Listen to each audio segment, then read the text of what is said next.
All right, so we are we're finishing entering. It's Thursday. It's so weird when we're counting weeks. So you're beginning week 6 on a Thursday. So I thought we'd go over the syllabus a little bit and I just wanted to kind of talk about where we were in the semester, what was coming up. Um, So just so you know, last week was week 5. We talked about person-centered, and that's going to be the first theory that's on our next exam. And tonight we're going to talk about Gestalt, and that's going to be the second theory on your exam. Next week, we're going to talk about choice theory, reality therapy. They're the same theory. And that's going to be the third theory on your exam. There's 3 theories on each exam, and you're going to apply them to a case study. So next week, week 7, next Thursday, I will also open your exam. And I'm not going to go over it tonight. We're going to go over it in detail next week, every word. And but those are the 3 theories that'll be on your exam.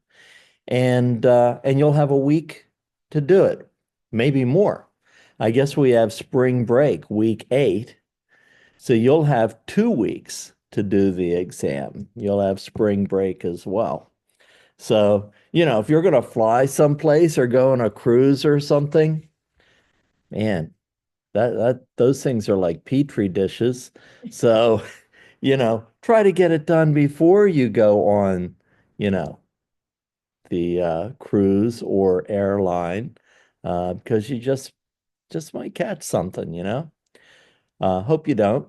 Hope you have fun, but don't wait. The whole point is don't wait till the end of spring break to work on the exam. All right, but we'll talk more about the exam next week. I'll create an entire video just talking about the exam. You could ask any questions that you want, and we'll go from there. It's open book. Uh, More importantly, it's open notes. You can go back, watch all my lectures, and yeah. So hopefully, hopefully it won't be too bad for you. It My exams, you have a lot of time to do them. Open book, open lecture, open notes, not open internet, but they do take a long time to write. I would say each question takes a few hours to write, to do it properly. So, all right.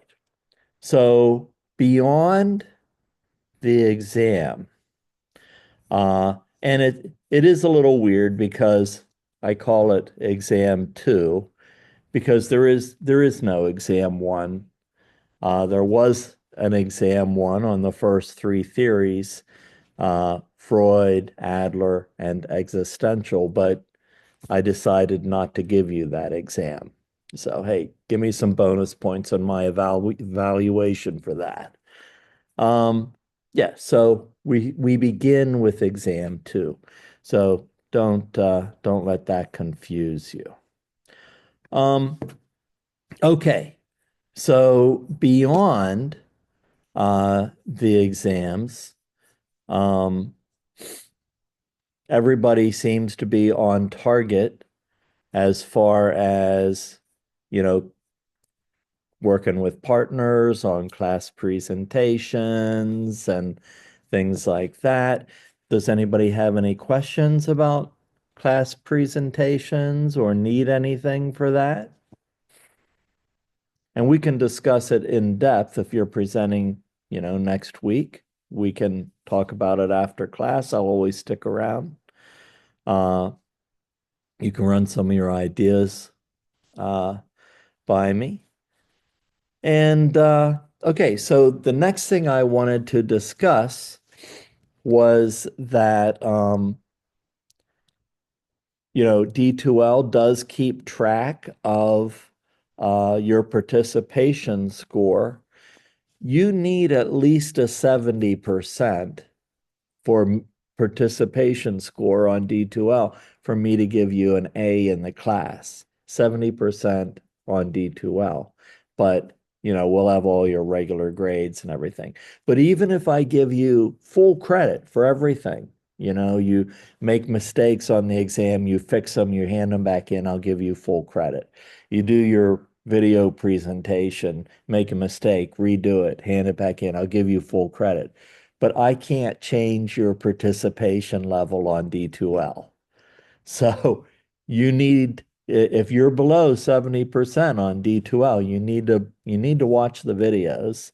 Um, don't need to watch the lectures if you're here on Zoom or in person, but there's a lot of other material you need to access on D2L.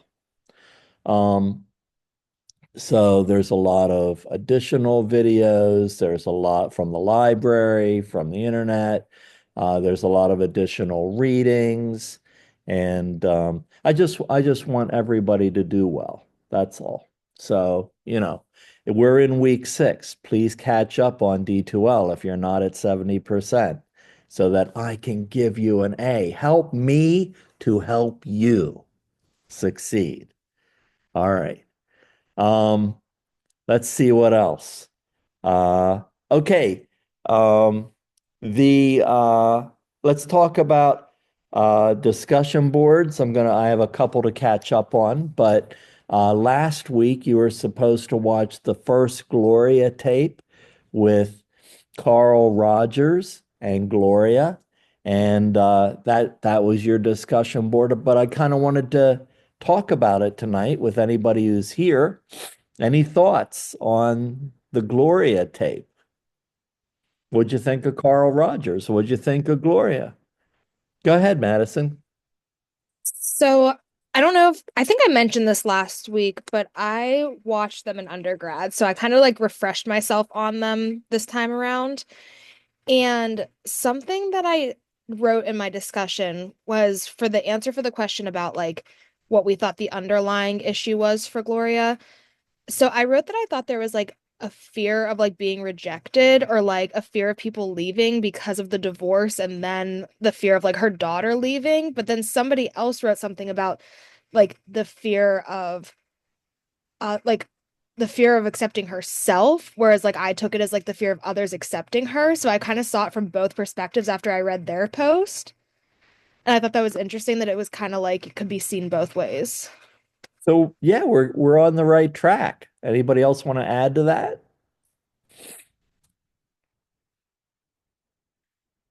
What is Gloria's fear? I agree with Madison.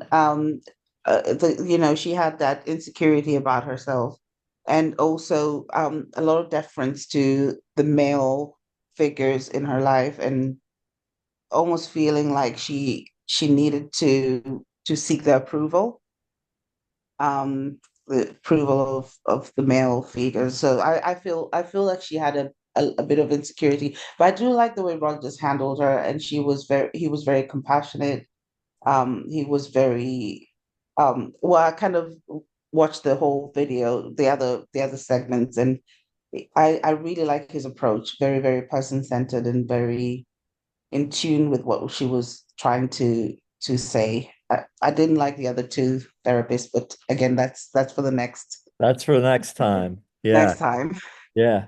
Okay. So I think we're on the right track. So if we look at Gloria, Gloria has what would later be called as codependency.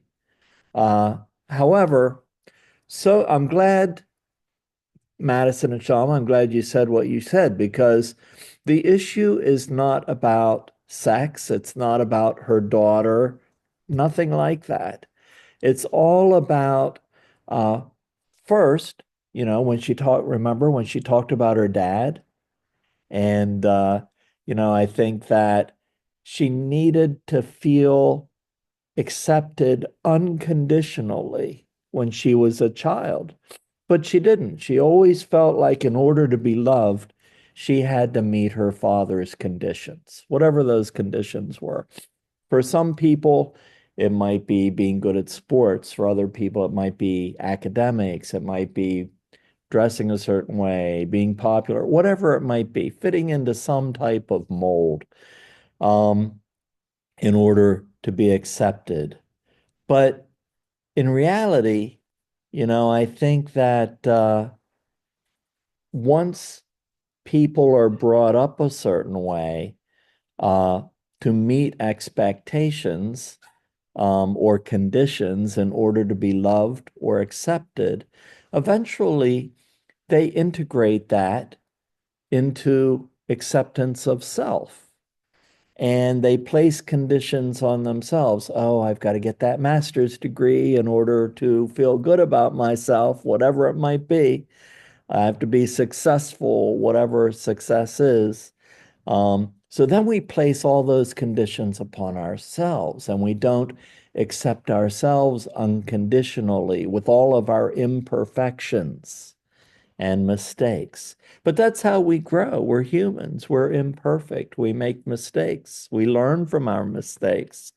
And, so I think that both are right.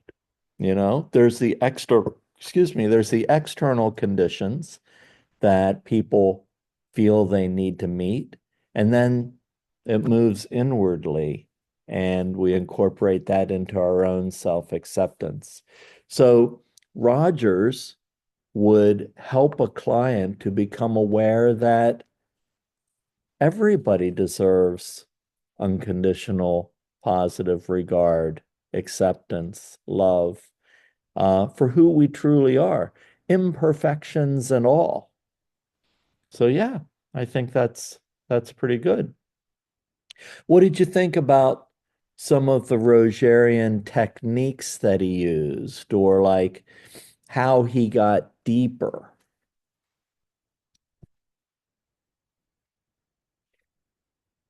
Like how did he figure this out with Gloria? I was I was impressed with just I was so uncomfortable for the first 10 to 15 minutes of the reflection that she was so a little bit resistant to how he wasn't really giving much back other than reflecting that. And then as she sort of started to go deeper when she realized she had to start saying more in order for him to understand more. It was fascinating to watch that evolve. Yeah. So And but that's what clients want. They want an answer. They want us to help them solve a problem, a situation. When normally the presenting problem, it's not even about that, or that's just a symptom of a deeper issue. Irene, what you got? Um, I was saying how Rogers made a safe and non-judgmental space for her and kind of veered her in a direction that didn't emphasize her need for external validation. Oh, Yeah. sorry, here's my camera, by the way. Yeah, No, her that's need for fine. external validation. Yeah. Yeah, so he created this safe space to yeah, but and you know, I think he also not only just a safe space, but he accepted her unconditionally for who she was. Yeah. Now, the unconditional positive regard, um, it I think she really needed that and that really worked with the approach. So it was great. Thank you. Yeah, I think all of us need that. Yeah. Any other comments or reactions?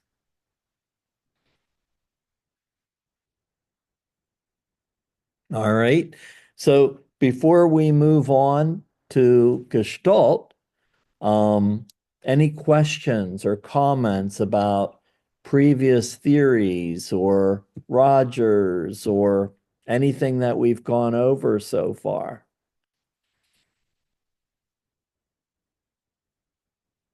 All right.